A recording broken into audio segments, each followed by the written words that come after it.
Gebrakan Sri Mulyani membuat kita tercengang. Sri Mulyani akan cairkan 271 triliun untuk UMKM. Pemerintah akan memberikan stimulus kepada para pelaku usaha mikro kecil menengah UMKM yang terdampak virus corona. Salah satu pemberian stimulus tersebut yakni keringanan pembayaran cicilan kredit.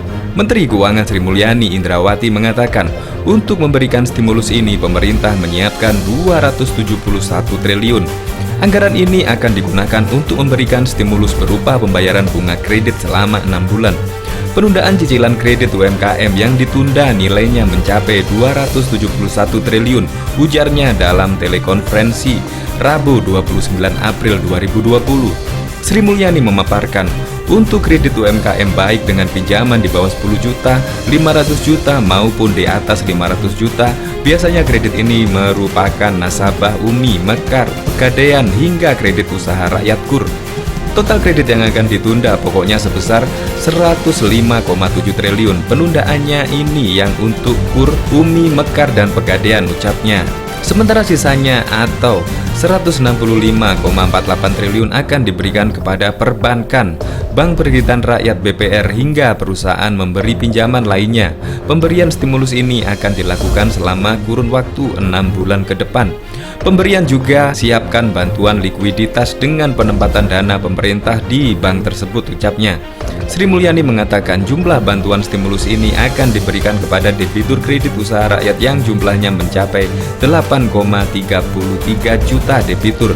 Treatment ini persis sama dengan kredit usaha kecil dengan pinjaman di bawah 500 juta.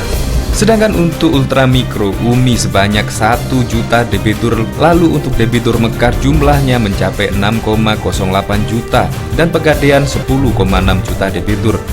Mereka ini akan dapatkan juga bantuan subsidi bunga pemerintah. Untuk UMI, Mekar, dan Pegadaian mendapatkan pembayaran bunga pemerintah selama 6 bulan sebesar 6%, kata Sri Mulyani. Untuk koperasi yang belum mendapat akses UMI, Sri Mulyani memberikan jumlahnya mencapai 1,7 juta debitur. Sedangkan nasabah lembaga pengelola dana bergulir koperasi LPDP yang mencapai 30.000 dari Mersan atau UMKM yang selama ini menjadi Mersan di berbagai online platform mencapai 3,7 juta. Selain itu, lanjut Sri Mulyani, UMKM yang ada di pemerintah daerah, petani hingga nelayan juga akan mendapat subsidi bunga 6% selama 6 bulan. Adapun jumlah yang terdaftar atau terdata di pemerintah secara keseluruhan yakni 6,29 juta. Ini total kita perkirakan outstanding 16,3 triliun dan penundaan 13,87 triliun, kata Sri Mulyani.